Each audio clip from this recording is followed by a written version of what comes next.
युग पुरुष महामानव दलितों की मसीहा बोधिसत्व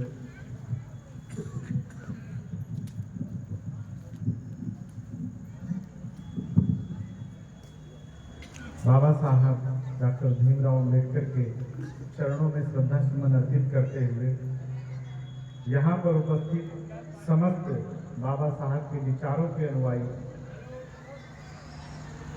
सभी लोगों को मेरी तरफ से बाबा साहब की इस 133वीं जयंती की हार्दिक शुभकामनाएं।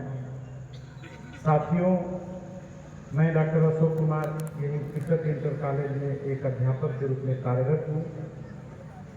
बाबा साहब एक ऐसी विभूति हैं, अगर उनके बारे में बोलना शुरू कर दिया जाए तो शायद एक दिन या एक घंटे में उनके बारे में नहीं बताया जा सकता कि उन्होंने क्या क्या किया है इस देश और समाज सबके लिए।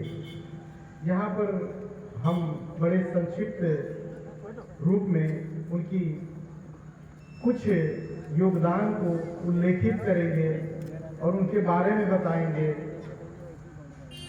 तो साथियों, बाबा साहब भीमराव अम्बेडकर वो आजीवन इस देश में समतामूलक समाज की स्थापना के लिए संघर्ष किए। आज चाहे किसी भी वर्ग का व्यक्ति, चाहे वो अगड़ा हो, पिछड़ा हो, दलित हो, हर वर्ग के व्यक्ति को आज समानता पूर्वक जीने का अधिकार जो मिला है वो बाबा साहब डॉक्टर भीमराव अम्बेडकर की वजह से मिला।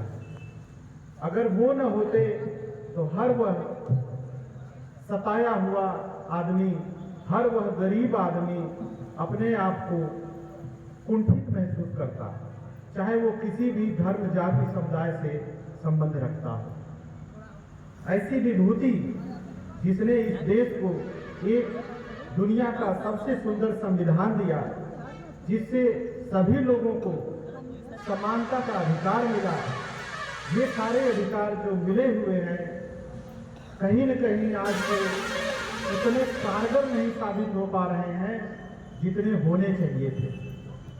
साथियों, आज ये जो कार्यक्रम जिस लगन और जिस दृढ़ता के साथ किया जा रहा है, पूरी कमेटी को इसके लिए बहुत बहुत साधुवाद और धन्यवाद।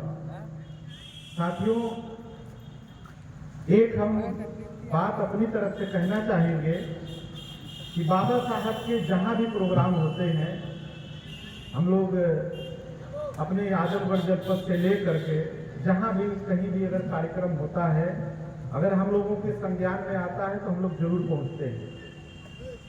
कोशिश ये होती है कि बाबा साहब के वो सिद्धांत और विचार जो मानवता के संदेश के लिए सबसे ज़्यादा महत्वपूर्ण है, जरूरी नहीं है कि आप उत्तेजक भाषण बोल करके, जय भीम का नारा लगा करके बाबा साहब के आप सपनों को कभी नहीं पूरा कर सकते हैं। जहाँ तक हमने बाबा साहब को पढ़ा, समझा, तो हमने इस चीज को महसूस किया कि हमारे समाज में चाहे वो दलित, पिछड़ा, किसी भी वर्ग से आते हो, उनके अंदर कुछ ऐसी कमियां रह जाती हैं जिसकी वजह से वो जो अपना अच्छा कर सकते थे वो अपना अच्छा नहीं कर सकते। इसके पीछे बहुत सारे कारण हैं, बहुत सारे ऐसे कारण है जो हमको दिखाई तो देते हैं, लेकिन हम लोग उस पर कभी विचार नहीं करते। सबसे पहले तो मैं ये बताना चाहूंगा कि बाबा साहब इस देश के लिए जो धर्म का संदेश दिए थे, वो सारे धर्मों का अध्ययन करने के बाद इस निष्कर्ष पर पहुंचे कि बौद्ध धर्म ही एक ऐसा धर्म है जो मानव और मानव में भेद नहीं करता। इस चीज को देखते हुए उन्होंने नागपुर में सन 1956 में दीक्षा ग्रहण की और यह संदेश दिया कि समस्त ऐसे लोग जो जातिवाद, धर्मवाद और भेदभाव के शिकार हैं, उनको बौद्ध धर्म को अपनाना चाहिए और उनके मूल सिद्धांतों और विचारों को अपने जीवन में उतारना चाहिए। हम लोग हर वर्ष बाबा साहब की जयंती के नाम पे इकट्ठा तो होते हैं, लेकिन उनके सिद्धांत और विचारों को अपनाने की कोशिश नहीं करते। हमने इस चीज को बहुत गहराई से महसूस किया। उनके जो भी सिद्धांत और विचार हैं, अगर हम उन विचारों को अपनाने की कोशिश करें, अगर हम ये देखने की कोशिश करें कि क्या हमारे लोग में जो शिक्षित हैं, बाबा साहब के बारे में मतलब लोग कहते हैं, हम लोग शुरू से सुनते आए कि बाबा साहब को पढ़े लिखे लोगों ने धोखा दिया। तो पहले हमको ये महसूस होता था कि बाबा साहब कैसे पढ़े लिखों को धोखा दे सकते थे, या जो पढ़े लिखे थे वो बाबा साहब को कैसे धोखा दे सकते थे। तो इस चीज को जब गहराई से आकलन किया गया तो ये महसूस हुआ कि बाबा साहब ने जो सिद्धांत और विचार दिए थे, जो उनके आरक्षण से जो लोग पढ़े लिखे जो नौकरियों में आए, वो लोग उनके आरक्षण का दुरुपयोग करने लगे। वो लोग उनके आरक्षण को प्रतिनिधित्व के तौर पर न लेकर के उस आरक्षण को अपनी आजीविका के एक साधन के रूप में स्वीकार करने लगे। उनको लगा कि ये आरक्षण की वजह से जो हम नौकरी पाए, चाहे वो पुलिस विभाग में कार्यरत हो, चाहे वो लेखपाल में हो, राजस्व विभाग में हो, शिक्षा विभाग में हो, किसी भी विभाग में वो कार्यरत हैं, तो उनको ये महसूस हुआ कि ये तो हमारे मेहनत की बदौलत हमको नौकरियां मिली। जबकि उनको अगर इस बात का अगर आभास होता कि यह नौकरियां और ये पढ़ने वाले लोग पहले भी थे, जब पढ़ने का अधिकार नहीं था तो बाबा साहब सबसे पहले संघर्ष करके संविधान में उस आर्टिकल को मतलब वहां पे स्थापित किए कि सभी को शिक्षा का अधिकार मिलेगा। इतने लोग हम लोग पढ़े लिखे लोग हैं, अगर हम लोग ये कोशिश करें, जानने की कोशिश करें कि आर्टिकल 340 क्या है। हमारे वर्ग का एक बहुत बड़ा तबका पिछड़ा वर्ग वो 340 नहीं जानता है, लेकिन वो 370 के बारे में बहुत अच्छे से जानता है। दलित वर्ग जो है वो 341 के बारे में नहीं जानता है, वो भी 370 के बारे में जानेगा। अनुसूचित जनजाति वर्ग का व्यक्ति 342 के बारे में नहीं जानता है कि उसमें क्या लिखा गया है। हमारे लिए 370 शायद उतना महत्व न रखे, देश के लिए वो आवश्यक था, लेकिन शायद वो हम लोगों के लिए उतना महत्व न रखे जितना हमारे लिए 340, 341 और 342 का आर्टिकल, जो हमको यह अधिकार देता है कि हमारे रिजर्वेशन जो तय किए गए हैं, चाहे वो नौकरियों में हो, चाहे विधानसभाओं में हो, जहां भी हमारे रिजर्वेशन तय किए गए हैं, वो क्यों तय किए गए। हम कहीं भी हैं, हम संस्थान में हो सकते हैं, हम विभाग में हो सकते हैं, तो वो प्रतिनिधित्व का अधिकार हमें इसलिए दिया गया है कि हम अपने लोगों के हितों की रक्षा वहां कर सके, अपने लोगों के लिए बोल सके। आज ये एक महोली का कस्बा है, बहुत बड़ा कस्बा है, और ये जयंती का कार्यक्रम लंबे समय से इसकी तैयारियां हुई होंगी, लेकिन आप ये सोचिए कि इतनी तैयारियों के बावजूद बाबा साहब के विचारों के बारे में बोलने वाले और सुनने वाले की संख्या को आप अंगुलियों में गिन सकते हैं। आप ये भी नहीं है कि आप इससे होपलेस हो जाइए, अपने आप को कमजोर समझिए। कांशीराम साहब कहा करते थे कि कई बार जब वो को लेकर चलाते थे, गांव तक जाते थे, ऐसे समय में जब वो कहीं गांव में जाते थे तो वहां के 2-4 लोग को जबरदस्ती बैठा देते थे और जबरदस्ती उनको बताना शुरू करते थे कि हमारा इतिहास क्या है, हमारे लोगों ने क्या क्या संघर्ष किया। हमारे जितने भी महापुरुष आपको यहाँ दिख रहे होंगे, ये महापुरुष बाबा साहब से बहुत पहले थे। बाबा साहब के बारे में भी शायद हम लोग उतना नहीं जान पाते अगर कांशीराम न होते। वो गांव गए, लोगों को बताया और वो मूवमेंट एक खड़ा हुआ, लोग उनके बारे में जानना समझना और उनके बारे में पढ़ना शुरू किए। सब लोगों को पेरियार के बारे में पता। उसके बाद आप आइए तो देखिए ललई यादव, जो पेरियार की किताब थी सच्ची रामायण, उसका जो है हिंदी अनुवाद जो तमिल में उन्होंने लिखा था, उसका हिंदी अनुवाद करके वो प्रकाशित करा और वो किताब को बैन करा दिया गया। फिर उस किताब के लिए वो हाईकोर्ट में लड़े, अपना खेत बेचे, जमींदार थे वो कानपुर देहात में, अपनी जमींदारी उनकी खत्म हुई, लेकिन वो अपना प्रेस खड़ा किए क्योंकि उनकी सूचनाओं को कोई, हमारी सूचनाओं को कोई लिखने को तैयार नहीं। वो संघर्ष करके अपना जमींदारी खत्म कर दिए, लेकिन आज उनका ललई यादव का नाम लेने वाला कोई नहीं है। और पिछड़े समाज से संभवतः पहले व्यक्ति जो यादव समाज के थे जिन्होंने बौद्ध धर्म को अपनाया, इसलिए नहीं अपनाया क्योंकि कोई लाभ था, उन्होंने अपनी जमींदारी तक खत्म कर डाली केवल बाबा साहब के सिद्धांत और विचारों को बढ़ाने के लिए। लेकिन आज उसका परिणाम क्या है आपके सामने दिखता है। अभी जयंतियों को अगर हम माने कि हमारी जयंती कब सफल हो सकती है, अभी जब जयंती आती है 1 अप्रैल जिस दिन से शुरू होता है, जो बुद्धिजीवी हैं वो व्हाट्सएप से लेकर के फेसबुक तक हमेशा मैसेज प्रसारित किया जाता है, बाबा साहब की जयंती में ऐसे मनाना है, दीप जलाना है, फोटो लगाना है, अच्छे पकवान बनाने, अच्छा खाना है, ऐसे मनाना है, अच्छे से होली की तरीके से, दीपावली के तरीके से तमाम बातें प्रसारित की जाती है। लेकिन कोई ये नहीं प्रसारित करता है कि हमें बाबा साहब की एक जयंती पर अगर हम बाबा साहब के एक विचार को अपने परिवार में लागू कर दें, एक जयंती पर तो एक विचार को लागू कर दें, तो आने वाले कुछ समय में हो सकता है कि हम उनके विचारों को अपने अंदर समाहित करें। आपको हम एक बहुत जागता एक उदाहरण बता रहे हैं। हम आजमगढ़ के रहने वाले हैं और हमने वहां पर एक मूवमेंट शुरू किया, मृत्यु मुक्त बहिष्कार और दहेज मुक्त शादी का। जब हम पहले गांव लोगों के यहाँ जब किसी की मृत्यु होती थी तो हम लोग पहुंच जाते थे, जाकर के उनको समझाते थे, भाई देखिए जो व्यक्ति था आप उनको बहुत आपने उनकी सेवा की, आपने उनके बारे में बहुत कहा, समझा होगा, जो भी आपने उनके बारे में किया होगा। लेकिन अब आगे का जो आडंबर है, जो आप श्राद्ध, तेहरी, पिंडदान ये सब करते हैं अंधविश्वास में, दिखावे में, ये सब चीजें औचित्य इनका कोई नहीं है, क्योंकि मरने के बाद व्यक्ति के बारे में कोई नहीं जानता है कि क्या होता है। इसलिए आप जीते जी उनके बारे में कहिए। तो लोग कहते थे यार ऐसी बात कर रहे हैं, कोई नहीं मानेगा। लेकिन हम लोग हार नहीं माने, हम लोग एक एक व्यक्ति के पास जाते जाते समझाते लोग समझने लगे।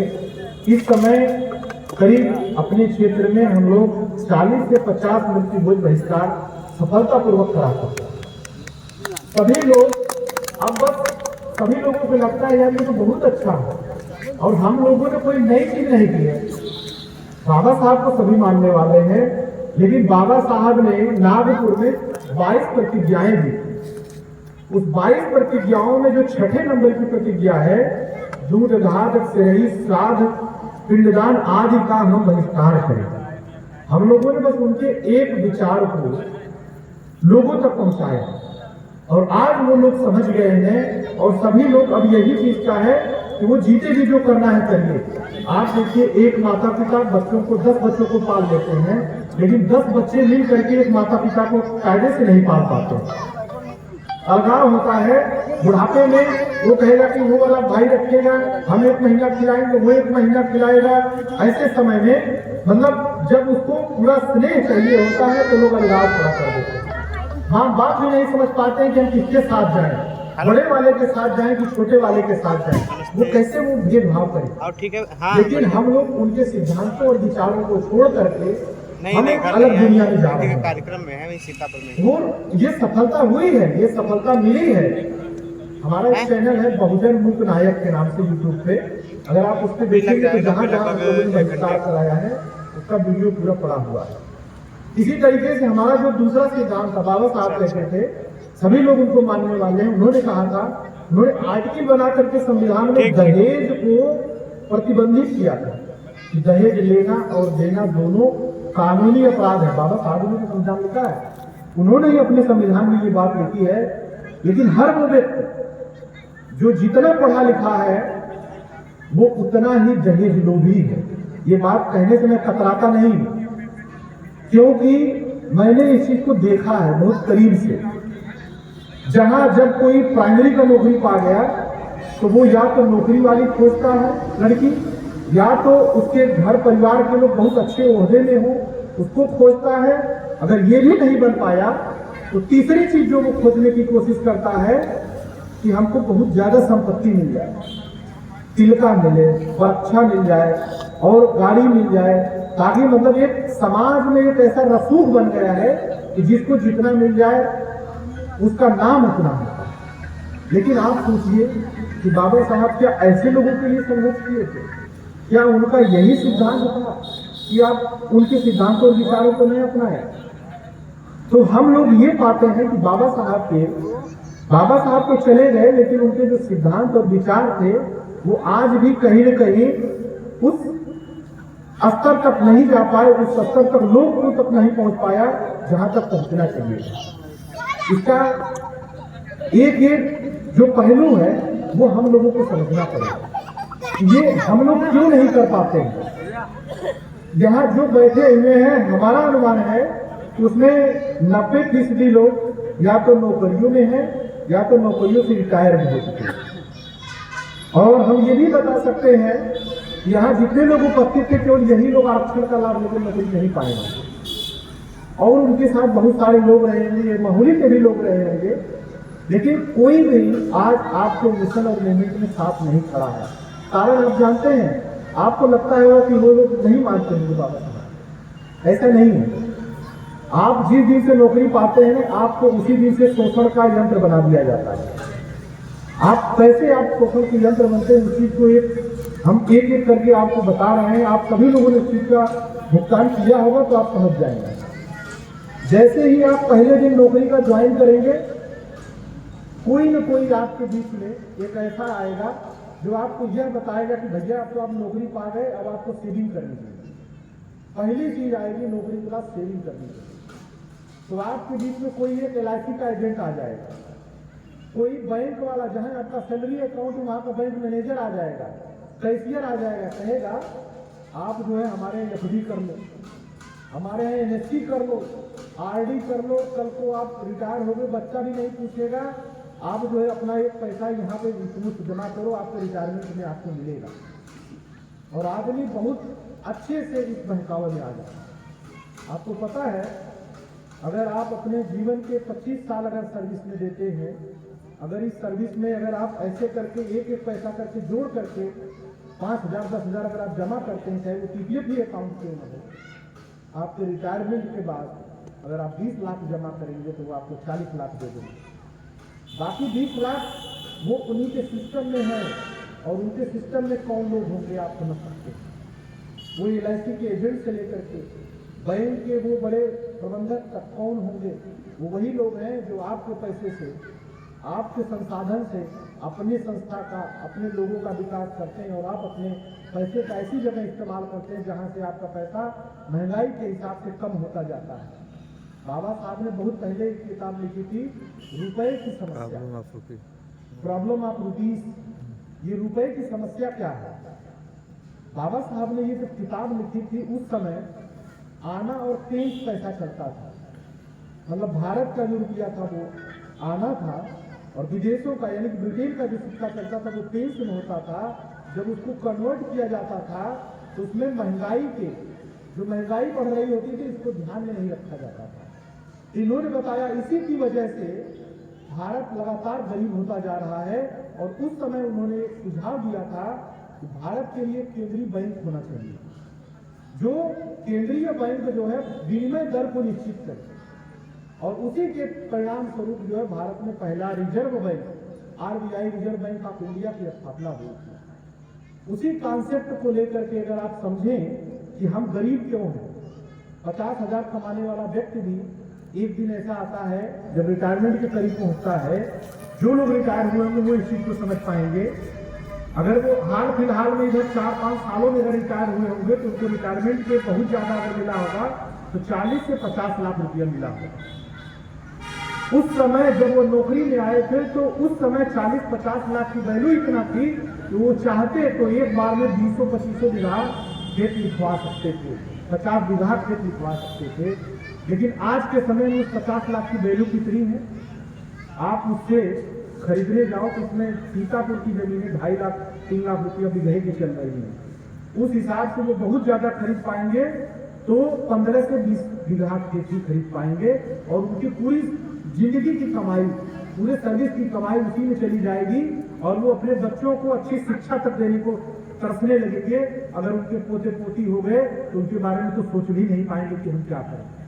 और वो जिस दिन रिटायर होते हैं उसी दिन उनके अगर बच्चे हैं तो उन बच्चों में टकराहट इस बात की स्टार्ट होती है कि बाबा आप हमारे लिए घर बना दो, नहीं बना पा रहे तो पैसा कम से कम बांट दो, ताकि हम लोग भाइयों में झगड़ा न हो। ये समस्या आ जाती है। इस समस्या का समाधान बाबा साहब ने बहुत पहले प्रॉब्लम ऑफ रुपीज में दे दिया था। किसी को समय नहीं है पढ़ने के लिए, बाबा साहब को जानने के लिए बाबा साहब को पढ़ना जरूरी है। अगर आप बाबा साहब को नहीं पढ़ेंगे तो बाबा साहब को कभी भी नहीं जानता।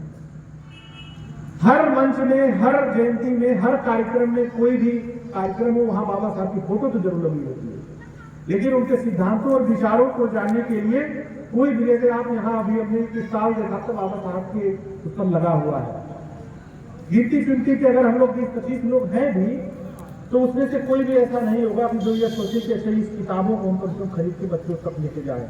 हम जानते हैं उस किताबों का कोई मोल नहीं होगा, लेकिन अगर आप 10-20-25 रुपया अगर खर्च करेंगे तो कम से कम उस व्यक्ति के बारे में सोचे जो स्टॉल लगाता है, क्या सोच के लगाता है।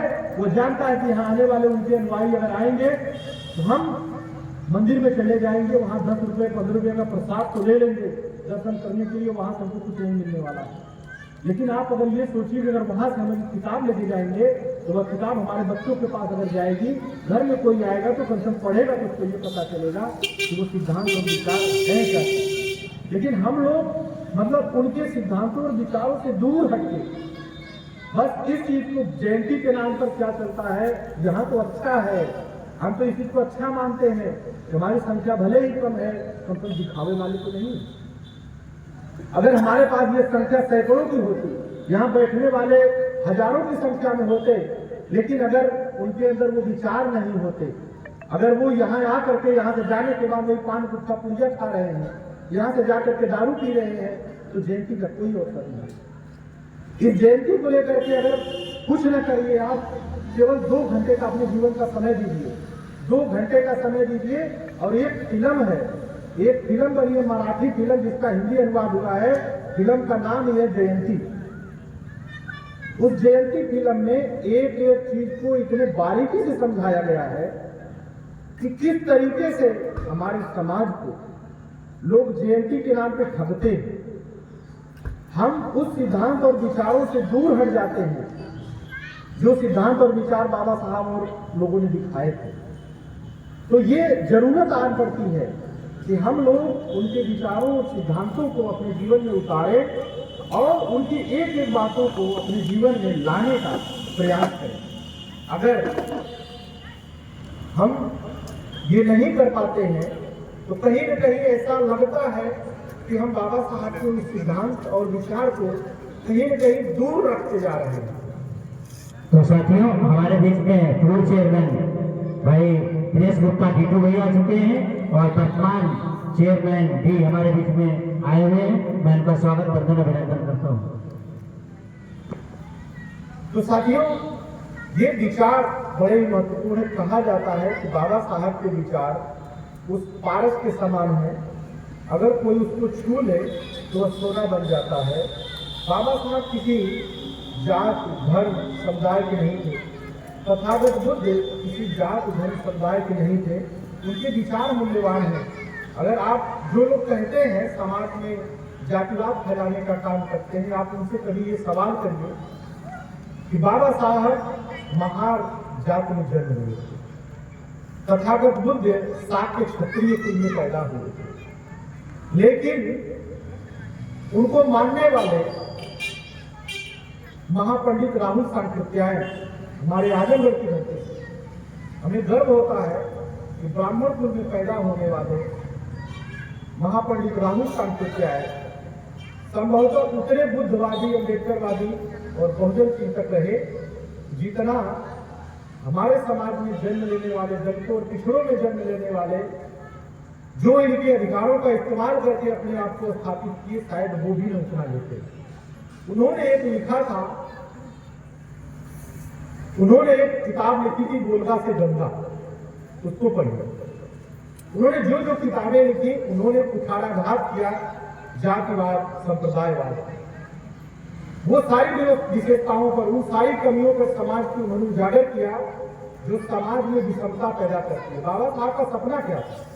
समता मूलक समाज। उसके लिए कौन प्रयास कर रहा है? जातियों को मिटाना, उसके लिए कौन प्रयास कर रहा है? लोग जातियों को मजबूत करने का काम कर रहे हैं।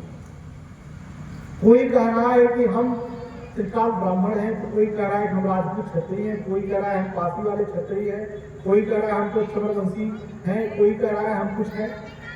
ये क्या हो रहा है? क्या बाबा साहब के सिद्धांत और विचार हैं? बाबा साहब के विचार जातियों पर नहीं टिके हो सकते। वो जाति विहीन समाज की कल्पना किए थे और इसका प्रयास करने के लिए उन्होंने अपने से शुरू किया था। उन्होंने एक अंतरजातीय विवाह किया था। सरिता उनकी पत्नी का जो ब्राह्मण कुल में पैदा हुई थी, उन्होंने अपना खुद का मतलब विवाह किया था। किस बात के लिए? जातिवाद को मिटाने के लिए।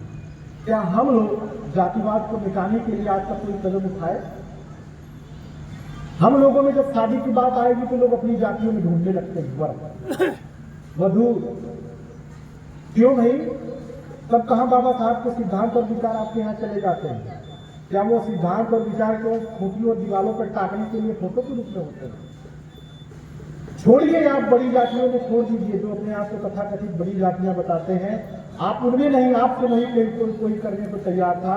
क्या आपने अपने छोटी सी जातियों में अंतरजातीय विवाह करने का कोई प्रयास किया? आप पासी थे तो क्या आप चमार में प्रयास किए? आप धोबी थे तो क्या आप चमार धोबी में अन्य बिरादरी में प्रयास किए? क्या आप वाल्मीकि समुदाय में जाकर के प्रयास किए शादी कराने का?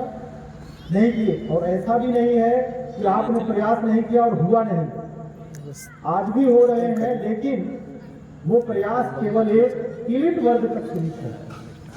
हमारा एक मित्र है, वो अंतरजातीय विवाह किया है।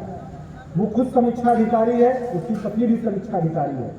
आप अपने बच्चे को डीएम बना दीजिए, वहां जातिवाद खत्म हो जाएगा, वहां उससे कोई भी शादी करने को तैयार हो जाएगा। जातिवाद केवल एक चीज से खत्म हो सकती है, वो है आपकी शिक्षा, और दूसरा तरीका नहीं है। आप अगर ये भी सोचते हैं केवल अंतरजातीय विवाह करके नहीं कर पाएंगे, शिक्षा के द्वारा अगर आप वैचारिकता के तौर पे अगर इस चीज को स्वीकार कर लेंगे, अंतरजातीय विवाह को बढ़ावा देने लगेंगे, एक दिन ऐसा आएगा जब जातियों का ये जो बंधन है ये टूटने लगेगा, और तब जाकर के बाबा साहब और तथागत पेरियार फूले इन सभी ने जो सपना देखा था वो पूरा होगा। बहुत सारे लोगों के अंदर ये मन में एक भावना होती है कि देश को सबसे ज्यादा बर्बाद मुसलमानों ने किया है। लोगों के अंदर ये बनाया जाता है, ये धारणा पैदा की जाती है कि मुसलमानों ने देश को बर्बाद कर दिया है और हिंदुत्व तो खतरे में आ गया है। लोग ये आपके बीच में प्रचारित करते हैं। तो आप उनसे कुछ प्रश्न पूछिए, आप उनसे कुछ प्रश्न पूछने की चेष्टा कीजिए।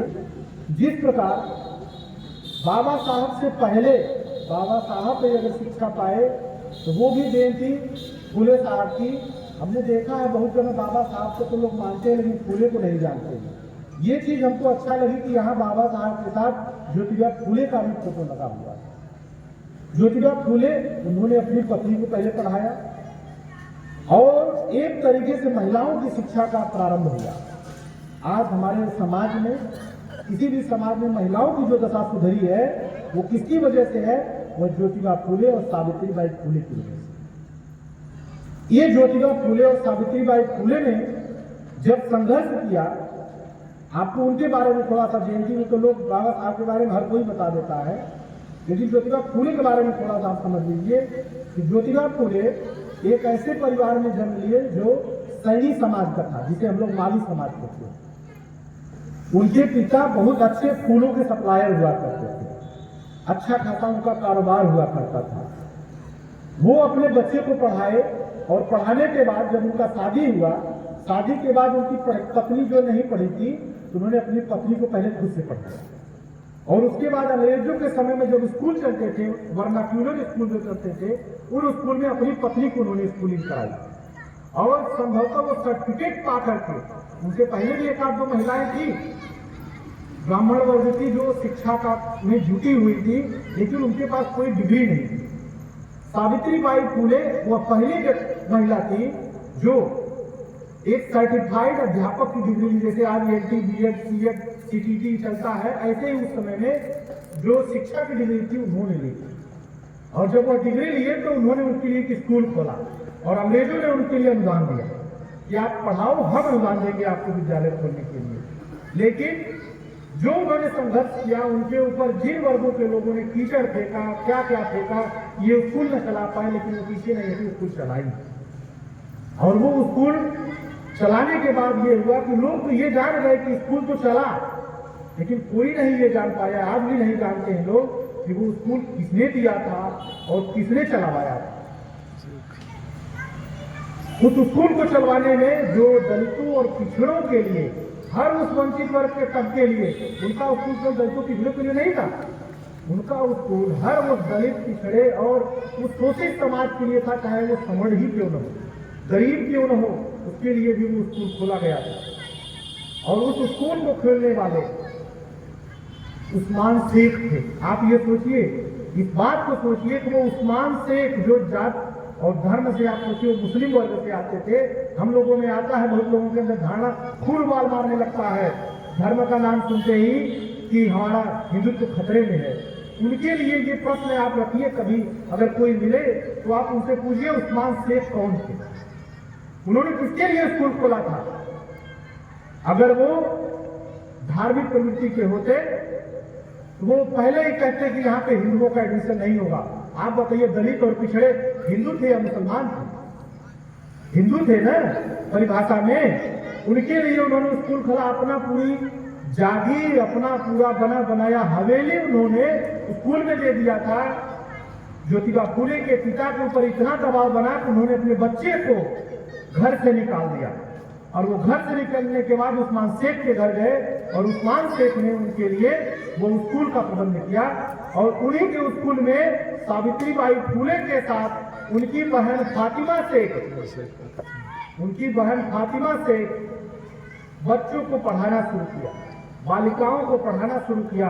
तो साथियों, आप सोचिए कि किस प्रकार हमारे लिए जिन लोगों ने संघर्ष किया, हमारे खिलाफ, उनके खिलाफ हमारे अंदर एक जहर का बीज बोला जाता है। कोई भी समाज, बटा हुआ समाज देश का विकास नहीं कर सकता। देश का विकास एक संयुक्त समाज का बना सकता है।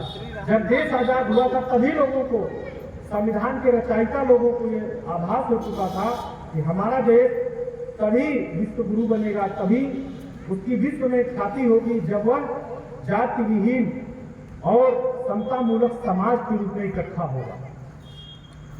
क्योंकि ये जो जातिवाद और धर्मवाद की जो बेड़ियां थी, यह देश को बहुत पहले से गुलाम बनाती चली आ रही थी। इसकी जड़ों में अगर आप जाएं तो महाराष्ट्र में एक जगह है, वहां पे एक शौर्य स्तंभ बना हुआ है। वहां कहानी बताई जाती है, क्योंकि हम लोगों ने वो देखी नहीं है, इसलिए हमने उसके लिए कहानी शब्द का जिक्र किया है कि वहां पर महार सैनिक हुआ करते थे। कुछ महार सैनिक, मराठा सेना जो होती थी, उनकी एक बड़ी सेना को उन लोगों ने हराया था। कारण क्या था हराने के पीछे का? ये वर्ग इनको कभी भी, मतलब ये चाहते थे कि हम लड़े, लेकिन इनको सेना में भर्ती करने का, मराठा सेना में भर्ती नहीं कर दिया जाता था।